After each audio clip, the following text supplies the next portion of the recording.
Ui.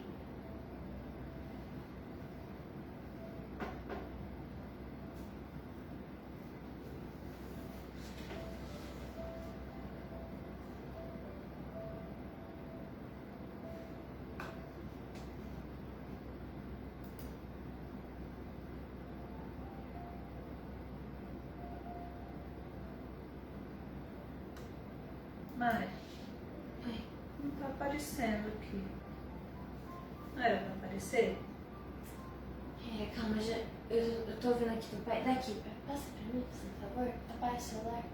Ah, tá aparecendo. Então tá bom.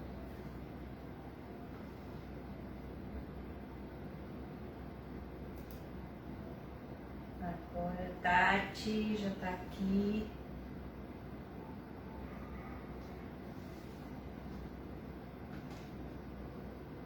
A Tati, a Larissa, beijos.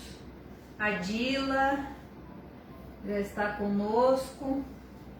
Boa noite, meninas.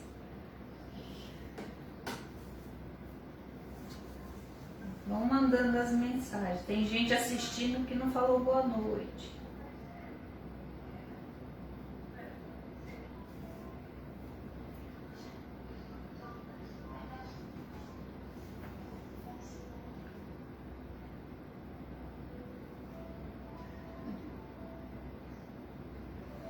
Aprendendo a mexer nisso aqui. Agora sim. Sem o som, porque senão ia ficar dando. Boa noite, Tati. Boa noite, Larissa.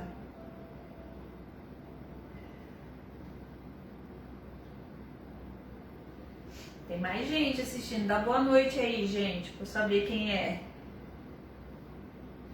Tô falando do Instagram, viu? Que eu... A Dila tá aí também? A Dila, já falei da Dila. A Dila tá aqui. Que eu sei que tá aqui com a gente. A Tati, a Larissa, a Dila. Boa noite, Dila. Aliás, acho o seu nome o máximo. Dila Jacomete.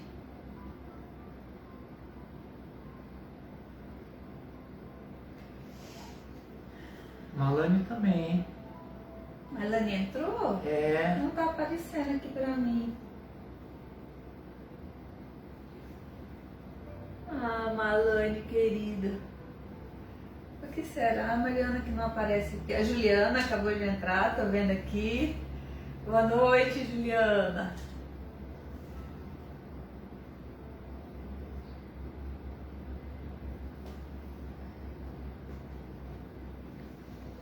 Não entendo.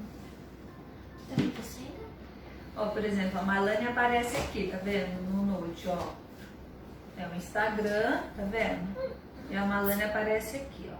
Mas aqui no celular, a mensagem da Malane não aparece. Apareceu da Tati, da Larissa, da Dila e da Juliana. Coisas da tecnologia, viu, gente? A gente vai se adaptando. Ai, meu, eu não sei, mas dá pra... O problema não é da tecnologia, são das pecinhas que estão atrás da tecnologia aqui. É verdade. Ai, meu Deus.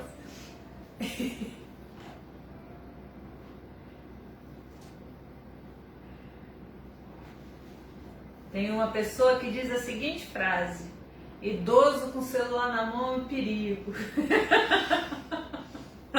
Toda vez que vem a mãe com o celular na mão, aí eu faço minhas besteirinhas no celular, ela fala: ai meu Deus, idoso com celular na mão é um perigo.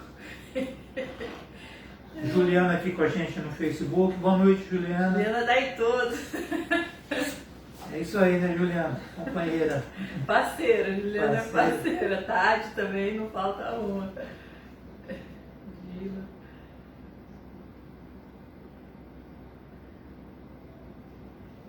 Quem mais? Lidiane. Lid, beijo, minha amiga. Giovana, oi, filha. Aquela hora não deu pra falar com você, filha. Eu tava resolvendo um negócio profissional. Interessante, viu? Interessante que aqui, ó, diz que tem 4 pessoas assistindo. Aqui tem 8, tá vendo? Então, mas aqui é Facebook, né? Vocês estão, assistência técnica de você tá arrasando. Ai, Malane, legal. A Malane, vocês são ótimos. A assistência técnica de vocês está arrasando. Ai, Mariana, nosso suporte de TI. 20 horas. 20 horas já? Puxa vida, passou rápido. Então vamos começar, doutor Adolfo. Você faz a prece?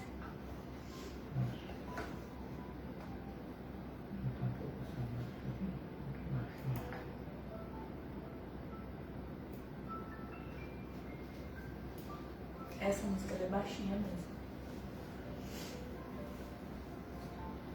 Então, boa noite a todos. Sejam todos bem-vindos. Nesse momento, vamos fechar os nossos olhos e deixar com que a nossa mente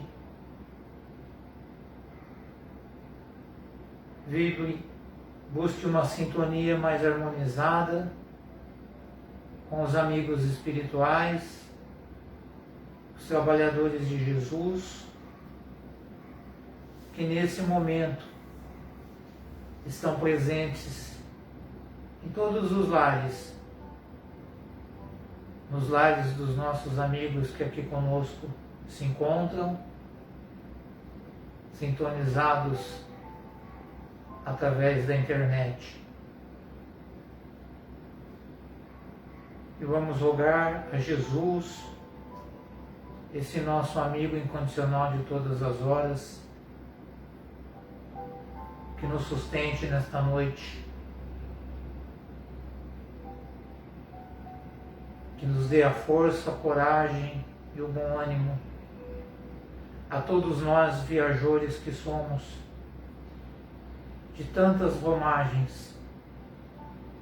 Aqui nos encontramos, Jesus, nesta presente reencarnação, aconchegados pelos ensinamentos libertadores da doutrina dos Espíritos e pelo seu Evangelho de amor. Que possamos, Mestre, a cada dia irmos colocando em prática os ensinamentos. Grandes são as nossas dificuldades, reconhecemos, mas também reconhecemos a nossa capacidade de transformação. Pela transformação e pela educação do Espírito é que nos encontramos aqui, nesse planeta, nesse Brasil bendito, reencarnados nessa atual circunstância. Os fatos, os acontecimentos, os momentos são de oportunidades. Oportunidades muitas vezes difíceis para a nossa aceitação, para a nossa transformação. Mas nada nos acontece, temos a certeza que não seja pela permissão de Deus, nosso Pai. E tudo o que nos acontece tem uma utilidade, que é essa utilidade reeducativa para todos nós espíritos. Ampara-nos, Mestre, a todos nós, irmãos da humanidade, encarnados e desencarnados. E agradecidos rogamos ainda uma vez que esteja conosco hoje e sempre. Que assim seja.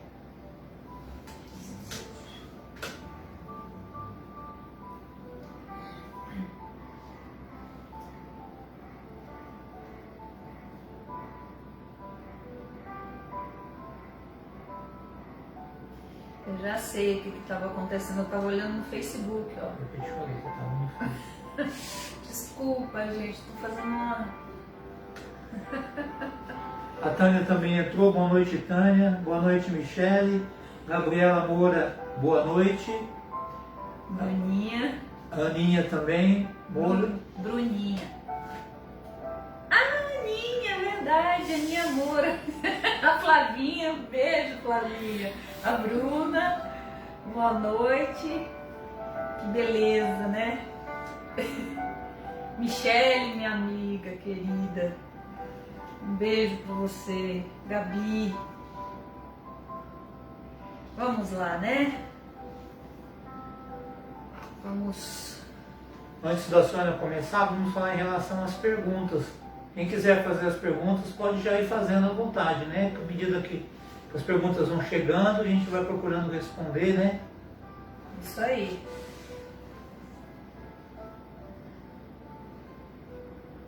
Realmente, Mariana, veja se você consegue colocar aqui no Instagram para mim.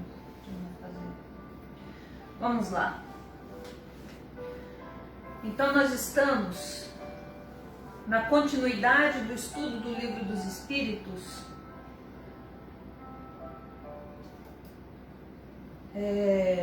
A pergunta 10. Então nós estamos no estudo do primeiro livro. Lembra que eu falei que são 4? No primeiro capítulo, que trata de Deus. Já vimos Deus, a questão do infinito, as provas da existência de Deus. E agora nós estamos nos atributos da divindade, ou atributos de Deus. Então Kardec pergunta com a sua inteligência primorosa: pode o homem compreender a natureza íntima de Deus? E a resposta é: não. Falta-lhe um sentido para isso. E a gente se pergunta, que sentido será esse, né? Se falta-nos, como vamos saber? Não é verdade? Mas, no decorrer das perguntas e das respostas, a gente vai tendo algumas diretrizes, algumas linhas de raciocínio que podem nos ajudar a pelo menos dar uma ideia de quais são os caminhos que nos levarão a construir esse sentido que nos falta nesse momento de evolução moral e espiritual. Então, na pergunta 11, isso já começa a ficar um pouco mais claro. Kardec questiona: será permitido ao homem algum dia compreender o mistério da divindade? E aí a equipe do Espírito da Verdade responde: quando o espírito do homem não estiver mais obscurecido pela matéria e por sua perfeição se houver aproximado do mistério da divindade, ele então o verá e compreenderá. Então, quando nós, espíritos, não estivermos mais em nossa consciência manchados pelo predomínio da matéria, por nossa própria perfeição, obrigada, minha filha. Eu abaixo aqui. Teremos favorecido ou realizado a construção da nossa perfeição, da perfectibilidade que nos é possível. Nós teremos condições de ver e compreender Deus. E aí eu lembro daquela história que eu já contei aqui para vocês, que o Arthur Valadares contou em um de seus estudos, que Chico pediu para ver Deus. E Emmanuel achou melhor que não, mas Chico insistiu e Emmanuel levou ele para uma viagem, né, eu vou usar essa expressão por falta de outra melhor, para uma viagem ao esplendor do universo. E Chico começou a passar mal, tamanho era esse esplendor. E a incapacidade de compreender, de absorver, a palavra que eu queria, de absorver aquela expressão de amorosidade vinda do contato dele com o universo, com as galáxias, né? Porque Emmanuel retirou ele e levou ele nessa viagem. Então imagine o que é a gente ter contato com algo tão grandioso. Quando eu era criança, o meu pai, ele tinha por hábito, meu pai estudou muito as constelações por causa da profissão. Meu pai era marinheiro. E ele olhava o céu e a forma do meu pai olhar o céu era diferente da minha, né? Mas ele tinha por hábito dar uma feição afetiva às constelações, em especial o Cruzeiro do Sul, que, segundo as palavras do meu pai, eu andei pesquisando, me parece que são palavras verdadeiras, mas eu sempre fico com o pé atrás por causa dessa afetividade que ele colocava. Ele dizia, eu estou ficando muito emocionada, porque trata-se do Brasil,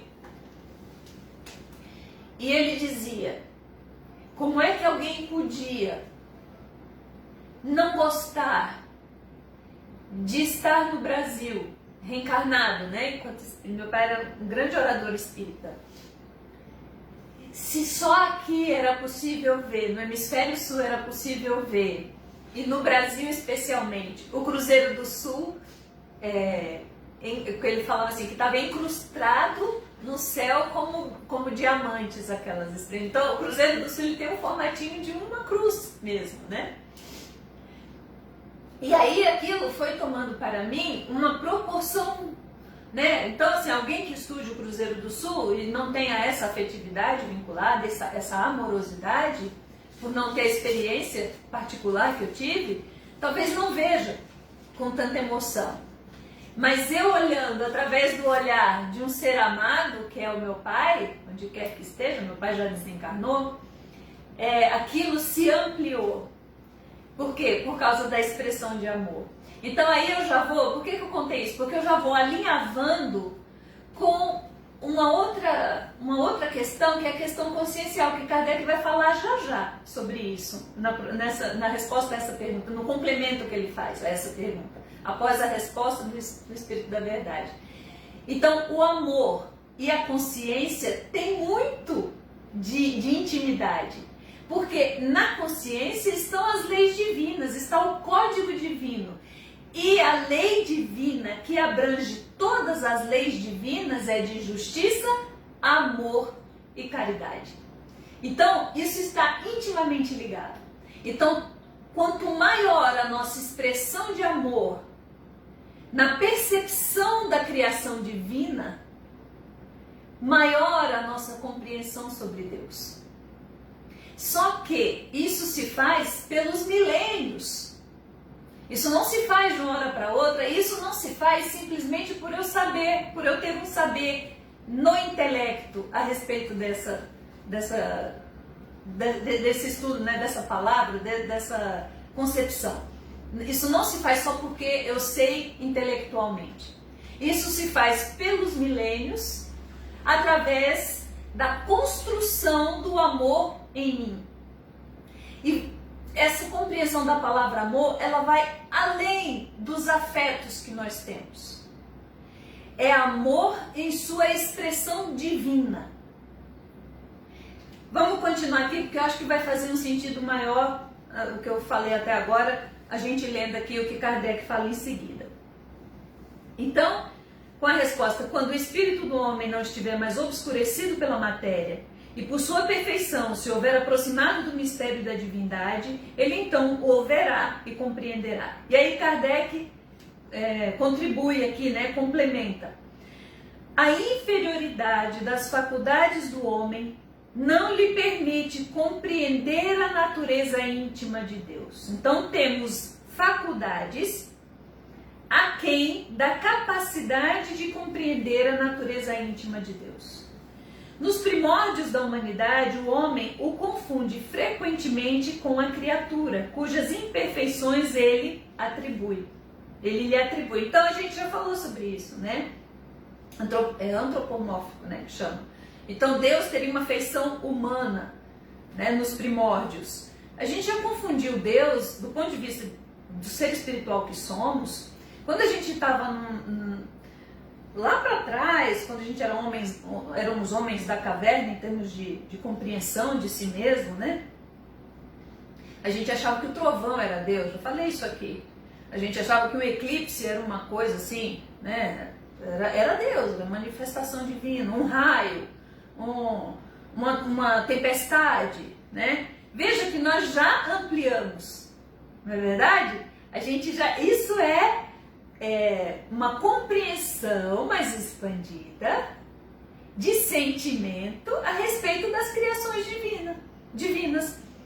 Então, se antes era o trovão, o raio, hoje nós compreendemos de forma mais avantajada que não é só isso, que Deus não se limita a um raio, a uma chuva, não é? Que ele não, e agora nós estamos saindo, porque milenarmente a gente foi compreendendo Deus como um homenzinho, velhinho, lá na nuvem que castigava os outros, né? Hoje a gente já sabe que não é. À luz da doutrina espírita a gente vai ampliando a consciência. Então Kardec diz assim: porém, à medida que o seu senso moral, veja, seu senso moral se desenvolve e que seu pensamento penetra a essência das coisas, lembram-se? Qual é a essência das coisas? É o amor de Deus, é a lei de justiça, amor e caridade. Então, à medida que a gente vai penetrando a essência da criação divina, passa a ter uma ideia mais justa e de acordo com a sã consciência, embora sempre incompleta. Porque nós jamais seremos Deus. Por isso que eu falo, a gente vai atingir uma perfeição? Vai. É uma perfectibilidade possível para nós. Né? A gente olha para Jesus, um espírito perfeito, puro, perfeito. E aí, aproveitando esse gancho, eu lembrei que uma vez eu fiz um estudo sobre expansão da consciência. Da consciência, vista do ponto de vista da doutrina espírita, onde estão escritas as leis divinas, né? Então, a gente tem vários níveis de consciência. E Joana de Ângeles trata disso no livro dela.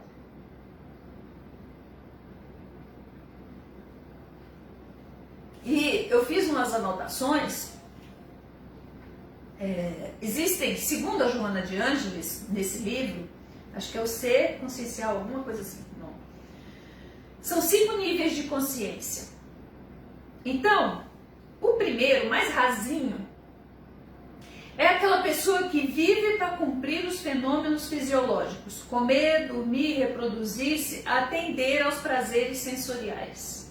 Que ela chama, esse primeiro estágio de nível consciencial, ela chama de sono sem sonhos. Então a pessoa está dormindo, o espírito está com a consciência absolutamente amortecida. No segundo estágio, já há um suave despertar, mas ainda há a preponderância dos desejos. E ela diz que é um sono com sonhos já.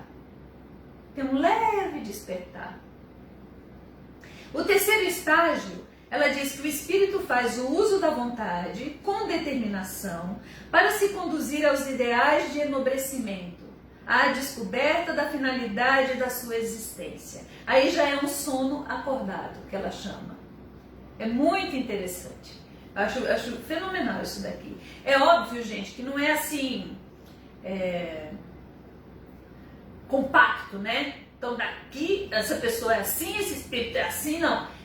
Como tudo que é da criação divina, e nós somos criações divinas, existem estágios de transição entre uma coisa e outra, né? No quarto estágio, ela diz que o espírito expressa expressa a sua identidade divina, entregando a sua vida em benefício da humanidade. E aí um dos exemplos que ela cita é Gandhi.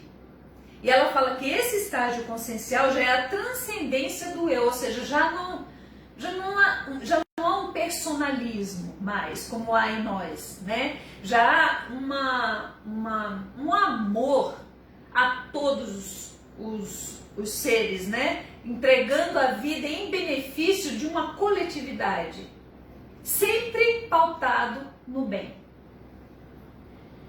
E o quinto estágio, que já é, aí é a expansão consciencial total, a compreensão, aí sim a gente vê Deus, compreende Deus, atinge a perfeita identificação com Deus, já tendo cumprido todas as etapas evolutivas. É a consciência cósmica. E ela cita Jesus, obviamente, né? Que aí já é a expressão divina materializada.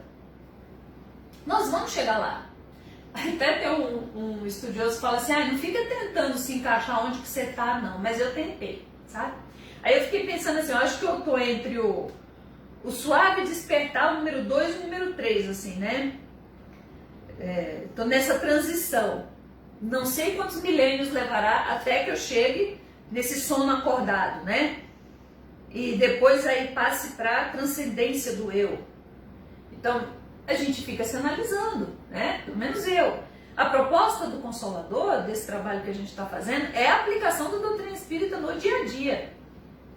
É essa busca de que a doutrina espírita faça um sentido íntimo no nosso dia a dia. Porque de que adianta, minha gente? A gente tem um intelecto entupido de palavreados, de trechos, sabemos de cor e salteado todo o livro dos espíritos, toda a codificação, se eu não consigo conter os meus arroubos de agressividade. Se eu não consigo implementar no meu dia a dia o alimento da coragem de um posicionamento no bem, de que está adiantando a doutrina espírita então? Então essa coragem de se colocar no bem, isso aí se expressa de 1 milhão de formas. A começar pela tolerância àqueles que convivem comigo, pelo bem-querer, por dizer o quanto o outro é importante. A gente perde muitas chances de reorganizar os laços de relacionamentos que a gente tem. Às vezes por falta de dizer aquilo que a gente sente no bem. Porque para dizer o que a gente sente quando está aborrecido, muitas vezes estamos prontos, né? Mas às vezes para dizer assim, olha, eu sinto a sua falta, ixi, aí a gente enrola, a gente acha, não vou dar o braço a torcer, olha, você é importante, eu agradeço por você fazer isso por mim. Então são pequeninas coisas que para nós às vezes a gente acha que é dispensável, não, mas o outro sabe que eu gosto dele. Sabe, mas precisa ouvir também, não é? Você não gosta de ouvir? Eu gosto. E quando o neto não fala, as meninas não falam, eu cavo o elogio, eu cavo o reconhecimento. Ai, meu Deus. Vamos voltar. Sinceridade é tudo, né? É verdade. Bom, vamos voltar aqui. Então, esses 5 níveis conscienciais que a Joana fala, penso que tem tudo a ver com a questão de compreender a natureza íntima de Deus dentro das nossas possibilidades, né? Mas compreender, ver Deus e compreender Deus. Eu penso que passa aí pela questão do pensamento divino, do nosso pensamento, do pensamento divino, que é a consciência, o conteúdo divino que está em nós, implantado ali na consciência. São as leis divinas implantadas na consciência. Pergunta 12. Se não podemos compreender a natureza íntima de Deus, podemos ter uma ideia de algumas de suas perfeições? Ainda bem, né? Então ele fala, sim, de algumas. O Espírito da Verdade fala, o homem as compreende melhor à medida que se eleva em relação à matéria. Repete, é como se ele estivesse repetindo, porque Kardec, o que Kardec fazia muito, eu percebo no Livro dos Espíritos, né? Ele ia por um lado, aí dava a resposta, dali a pouco ele repetia de um outro jeito a pergunta, para ver se tinha coerência com a resposta dada inicialmente. Isso é maravilhoso, né? Porque aí não sobra, não resta dúvida de que a questão, a resposta era aquela. Tinha que fazer um sentido, tinha que ter coerência. E Kardec foi absolutamente primoroso nisso, né? Então ele continua aqui, a resposta do Espírito da Verdade. O homem as compreende melhor à medida que se eleva em relação à matéria. Ele as entrevê pelo pensamento. Aí você fala assim, pelo pensamento, nós pensamos tanta besteira, eu estou tremendo Deus pelo pensamento. É o pensamento como estrutura energética, atributo do espírito, do ser espiritual que sou. Porque o pensamento é uma das características do espírito. Se você é um espírito, e você que está assistindo aí, você tem pensamento. É uma propriedade sua, é um atributo seu. E isso nos qualifica como criaturas divinas. Como criaturas divinas, deixa eu concatenar o raciocínio aqui. Isso nos identifica, nos qualifica como criaturas divinas, inteligentes. Então, Deus é a inteligência e nós somos os seres inteligentes. E isso também nos faz, é como se fosse um cordãozinho umbilical, né? Muito mal comparando aqui, mas fazendo um sentido, né? Através do qual nos alimentamos. Então, nós somos os seres inteligentes da criação e Deus é a inteligência suprema do universo. E como é que nós manifestamos essa inteligência? Pelo pensamento. Veja que está tudo interligado. E é através do pensamento que nós utilizamos do nosso livre-arbítrio na execução das ações que temos, conduzidas pelas emoções que carregamos, boas ou ruins, que nos fazem, em usar o livre-arbítrio no bem, alinharmos a nossa consciência, as leis divinas que estão na nossa consciência. Veja que está tudo interligadinho. Às vezes pode parecer confuso no princípio, mas quando você começa a ler e começa a entender os conceitos que estão ali, dentro das nossas possibilidades, né, gente? Porque se você vê um Divaldo Pereira Franco fazer um comentário desse aqui, vai expandir, vai muito mais lá na frente do que eu consigo ir, né? Eu consigo ir até aqui. Quem sabe você aí que está aí assistindo vai conseguir ir além do que eu já estou indo aqui. Então é uma beleza, porque começa a fazer um sentido íntimo no meu dia a dia. Não fica intelectualizado tão somente o conhecimento da doutrina espírita, porque não é para isso. É muito bonito ouvir gente que já decorou tudo falando. É bonito demais, porque ela é sempre linda, a doutrina espírita. Mas é mais bonito ainda aquele que aplica em si. Porque reconhece-se o verdadeiro espírita pelo esforço que faz para domar as suas más inclinações. Essa é a finalidade da doutrina espírita. E se eu puder colaborar com vocês dentro dos meus esforços de domar as minhas más inclinações, puder colaborar com vocês para que vocês domem as de vocês, o trabalho está realizado a contento. Seria um estímulo, viu, gente? Porque eu não tenho como fazer por vocês, não. O mérito é todo de quem faz, né?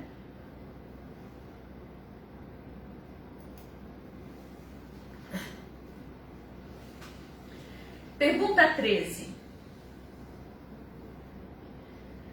Quando dizemos que Deus é eterno, infinito, imutável, imaterial, único, todo-poderoso, soberanamente justo e bom, temos uma ideia completa dos seus atributos? A Juliana fez pergunta. Eu não sei se é pergunta, né? Tem comentário, mas acho que é pergunta. Tantas pessoas cometendo suicídio nos últimos tempos. Como estudantes da doutrina espírita, o que podemos fazer quanto a isso? Então, Juliana, você sabe que isso é uma coisa que me toca profundamente, né? Até essa semana, coincidentemente, essa semana me pediram para escrever sobre isso. Num site daqui de Jabuticabal eu vou escrever sobre esse assunto. O que a gente pode fazer, Juliana? A primeira coisa é vigiar os nossos próprios pensamentos. Essa vigilância, ela é mais facilitada através da oração. Gente, a oração é absolutamente essencial nesses dias que estamos vivendo. Se antes todo mundo já sabia que era importante, nesse momento então nem se fala. Porque a oração nos manterá com o mínimo de equilíbrio através da ligação com Deus nosso Pai. Aliás, orar é um dos cumprimentos, o menos difícil na minha percepção, de uma das leis divinas, que é a lei de adoração. Então, oração, vigilância é a recomendação de Jesus, né? Não estou falando nada de novo, né? Vigiai e orai.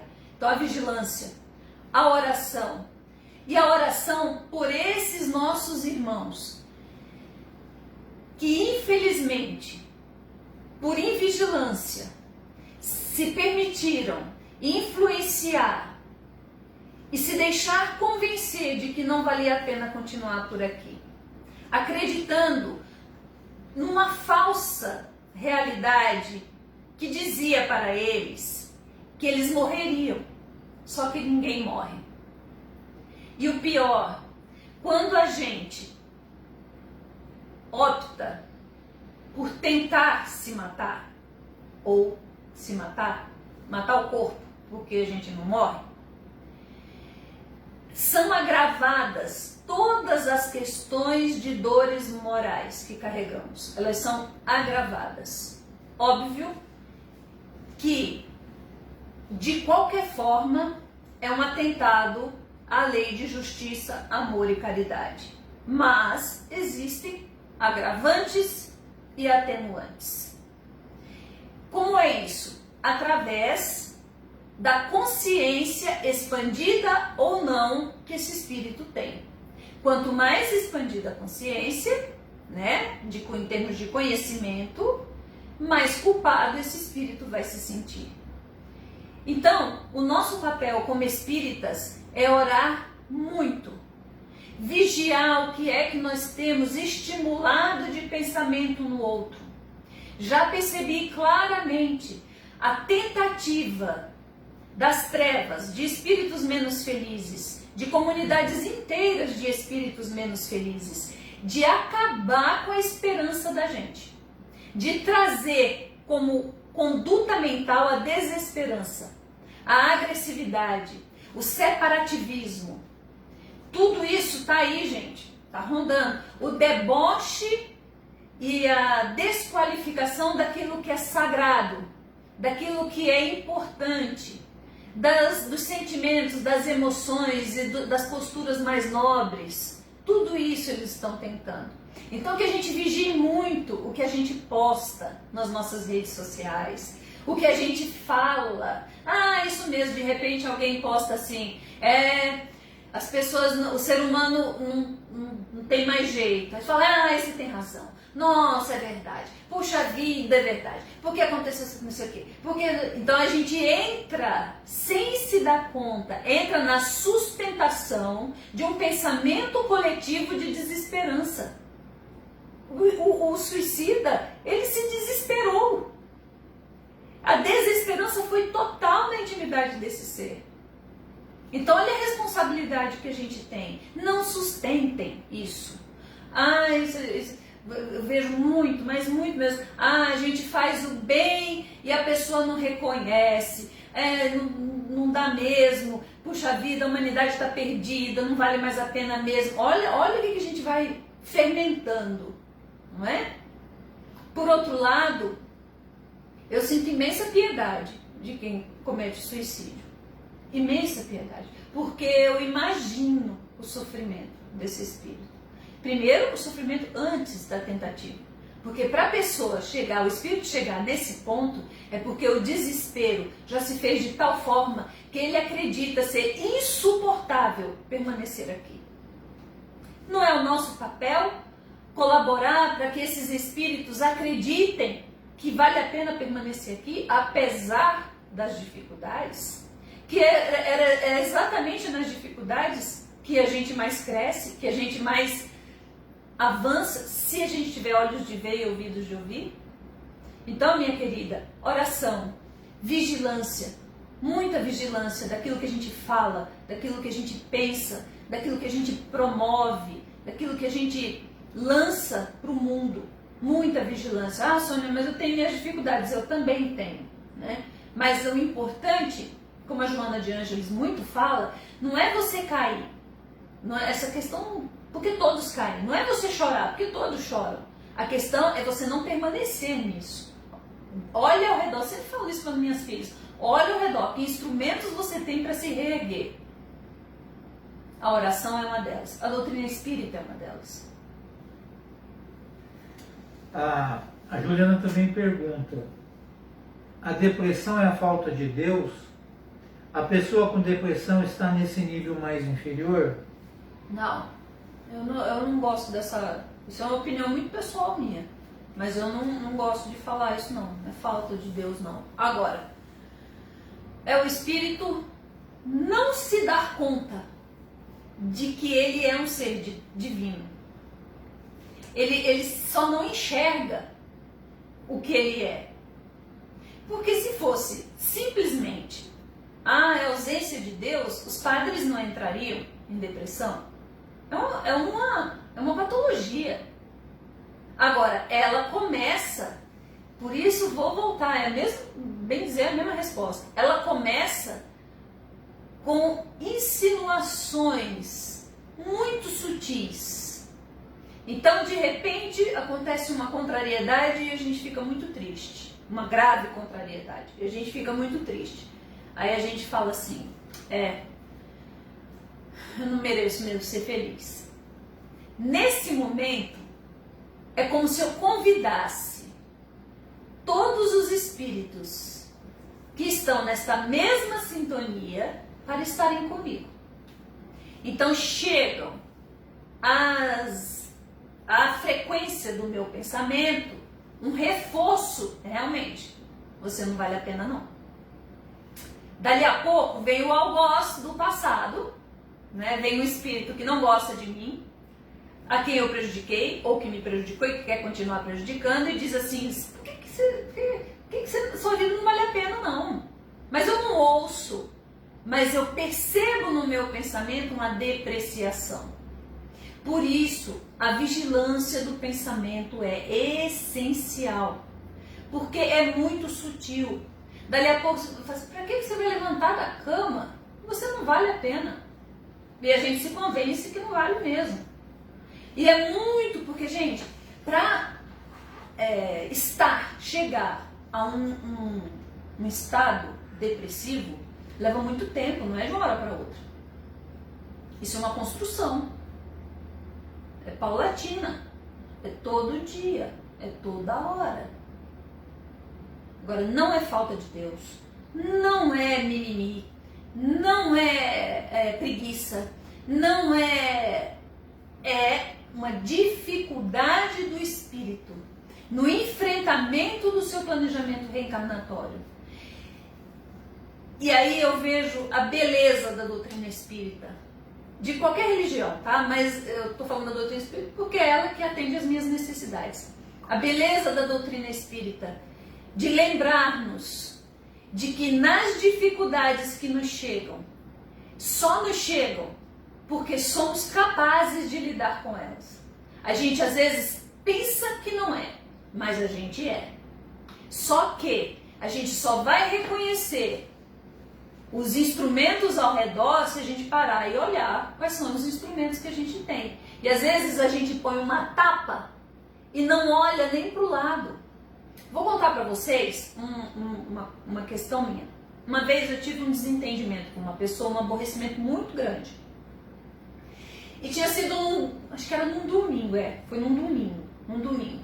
E eu cheguei em casa, e aí eu contei, né, pro neto, para as meninas, aí tudo bem. E eu falei ali, falei mal da pessoa também, falei, que isso, que aquilo. Não sou de xingar, mas eu fico falando. Na segunda-feira, falei mal da pessoa de novo. Falei.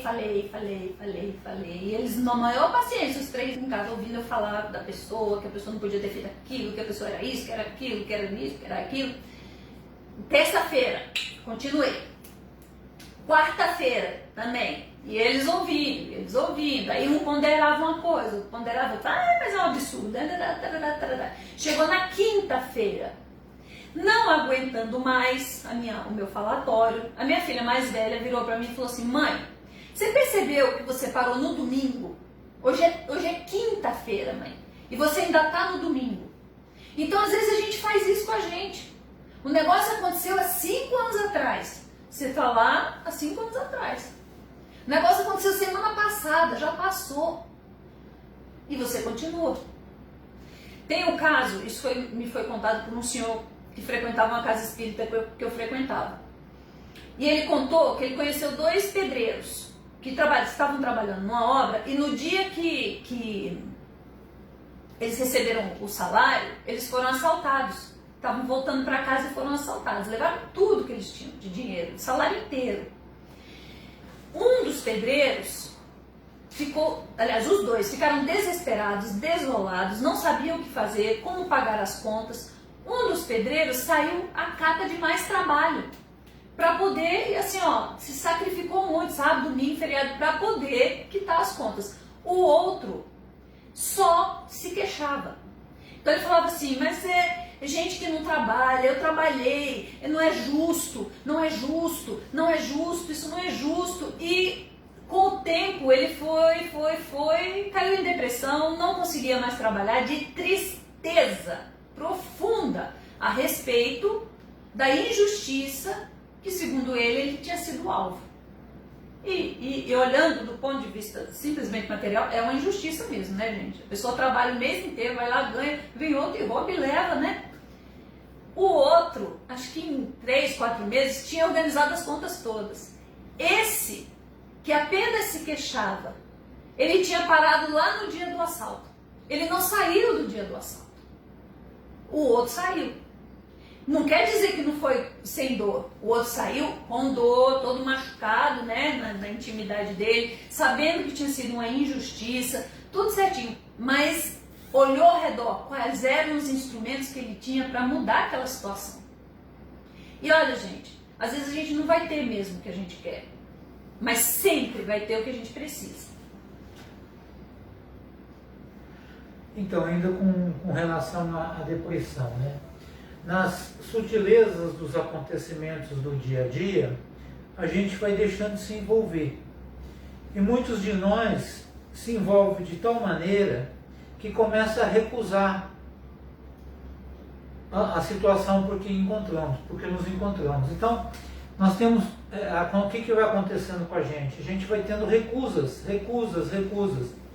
E nos esquecemos que Deus é nosso Pai e que todos nós temos uma programação reencarnatória a cumprir, que é justamente o plano de amor, o plano educativo que Deus tem para todos nós, para nos aproximarmos das suas leis. Então, a depressão também, no meu ponto de vista, é uma recusa do nosso planejamento reencarnatório. A gente não aceita as situações como elas são. A gente não aceita o emprego, a gente não aceita a família, a gente não aceita a nossa condição social, a gente recusa tudo. As crianças recusam a escola, se você oferece, você dá um brinquedo, elas não querem, fazem birra porque queriam um outro, porque de outra cor. Então, assim, com essas pequenas sutilezas materiais do dia a dia e das nossas recusas, a gente vai deixando minar em nós mesmos a força, a coragem e o bom ânimo para enfrentar a vida, para enfrentar as situações.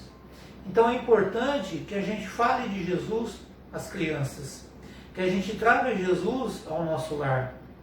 Qualquer dia desses nós vamos falar a respeito do Evangelho no lar. Importante que a gente reúna a família uma vez por semana para orar, para que Jesus possa, e os amigos espirituais venham igualmente nos amparar, nos fortalecer, trazer bons pensamentos para nós, boas intuições. No Evangelho no lar, a gente pode abrir o nosso coração e ter um relacionamento mais intimista com aqueles nossos familiares que estão à nossa volta. Porque a gente reconhece que os familiares nem sempre são fáceis e nós também não somos fáceis aos nossos familiares. Né? Então, tanto na pergunta anterior, que fala a respeito do suicídio, como essa da depressão, precisamos, desde cedo, levar Jesus às crianças. Mostrar a elas a beleza da vida, a grandeza da criação divina, que todos nós somos partes da criação. Todos nós somos criações divinas. A natureza, fazemos parte da natureza é porque fazemos parte da natureza divina. Ainda a respeito da depressão, a Mayla diz assim, que aqui na Irlanda os casos de suicídio aumentam em 75% Ah, não, aumenta. Desculpa. durante o inverno por conta da falta de sol, mais alcoolismo e companhia. O governo trabalha muito para combater e os centros espíritas ficam pelo centro para realmente conversar e orar com quem se tocar. É o que diz a Mayla. O Wanderson, nosso amigo Wanderson diz assim, ó. Beijo, Wanderson. O Wanderson diz assim, Qual a melhor maneira de vigiar? Uma dúvida. Nós mesmos, muitas vezes, nos boicotamos? E como? Sim, Wanderson, muito. A melhor maneira de vigiar é vigiando, meu amigo. É observando. Quem me ajuda muito a me vigiar é quem convive comigo. Fala, ó, você foi agressiva. Olha, esse caminho aí, você não tá legal. Olha, você tá exagerando. Olha, você tá reclamando muito. Então, assim, e ao mesmo tempo, quem me rodeia também fala, ó, mandou bem, mãe, ó, meu bem, você foi bem, parabéns. Então, assim, a gente vai estabelecendo a intimidade e vai tendo essa ajuda. Porque, gente, o Neto falou uma coisa muito interessante agora, né? Aquele parente às vezes é difícil, mas nós também somos difíceis para aquelas pessoas, né? Que a gente fala assim, nossa, tão difícil para mim, mas nós também somos difíceis para eles. A Ana Maria, lá da terra de Ismael, ela fala, né? Eu sempre lembro disso. Ela fala assim, não tem como você identificar quem começou o problema. Porque às vezes fala assim, nossa, eu estava quieta, a pessoa veio toda. Nós vivemos mergulhados uns nos fluidos dos outros. E nós percebemos a carga vibratória de um para o outro. É que às vezes a gente fica desatento, mas nós percebemos. Percebemos algo. São as cargas vibratórias, né? Então às vezes a gente se coloca como vítima que a gente não é. Então vigiemos o que a gente pensa, de onde está saindo aquela decisão, qual é o conteúdo moral que está aqui, que está conduzindo aquela decisão que eu estou tomando, daquela fala, daquele gesto. É o tempo inteiro se observando, a gente precisa se observar. Nosso tempo está terminando, pode falar, né? Quem tem depressão, muitas vezes se sente sempre vítima. E nós, em qualquer situação que a gente se encontre, nós não somos vítimas. Ou melhor, nós somos vítimas e algozes de nós mesmos. Então as situações difíceis por que passamos, com certeza foram criadas por nós. As felizes também foram criadas por nós. Então nós podemos arquitetar o nosso destino, construindo no nosso dia a dia o bem, o amor, o perdão, a caridade, a aceitação e todas essas virtudes que nos aproximam de Deus. A nossa querida amiga lá de Pontal, Alice, está mandando um olá para nós. Ah, um beijo, minha amiga querida. Qualquer dia desse eu vou contar a nossa saga aqui do Jasmineiro. A Tânia está dizendo assim, ó, todo planejamento reencarnatório é de sucesso e as dificuldades e diferenças são instrumentos úteis para avançarmos. Quando entendemos que não estamos abandonados à própria sorte, nos fortalecemos para as tribulações do caminho. Exatamente, Tânia. Gente, a gente precisa encerrar por causa do Instagram também, que o Instagram é 1 hora, tá bom? Então, peguem um copo d'água para fluidificar, que aí é o tempo da gente fazer a nossa prece, ok? Um abraço para Isabel, para Alessandra Garavello. Gente, se alguém ficou aqui sem abraço, receba agora o nosso abraço. Todos vocês. A Leila acabou de entrar, ou não sei se acabou de entrar, mas a Leila entrou também, mas acho que a gente falou todo mundo. Todos aqueles que se manifestaram, aqueles que não se manifestaram também, o nosso abraço. Nosso abraço, é isso aí. Vamos encerrar, né? Agradecendo a Jesus pela oportunidade de estarmos aqui,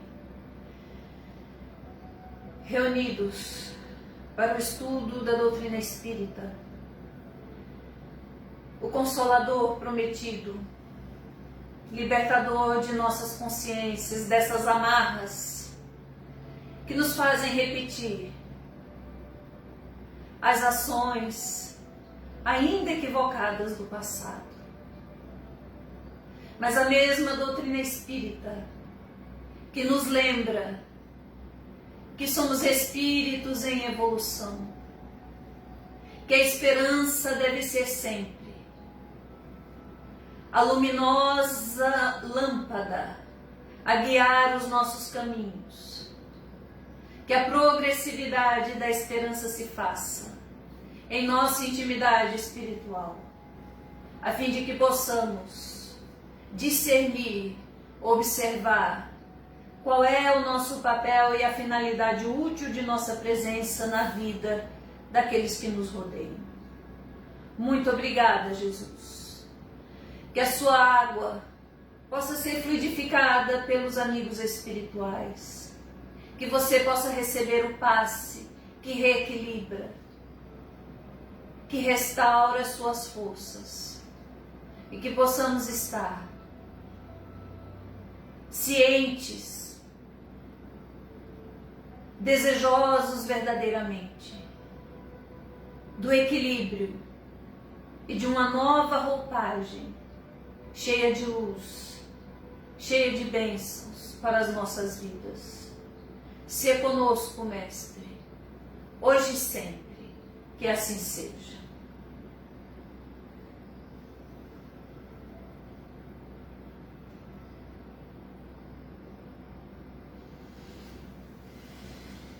Um beijo, meus amigos. Até sábado às 18 horas, se Deus quiser.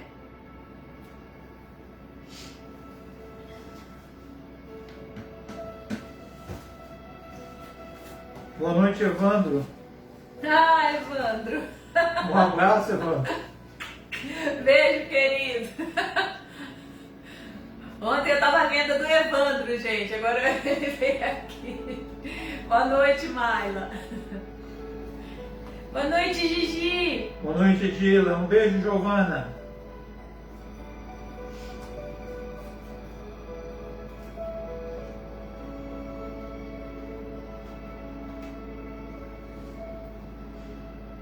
Boa noite, Aninha, Lidiane. Boa noite. Aqui não tá No Instagram aqui. O Instagram ainda tá? Tá transmitindo tudo. Ô, Mariana, desliga lá pra nós. Boa noite, Larissa. Querida demais. Tatiana Bassi, boa noite. Boa noite, Tati. Boa noite, Ju. Pode desligar, Marianinha. Boa noite, Juliana. Até sábado, hein? Pode desligar.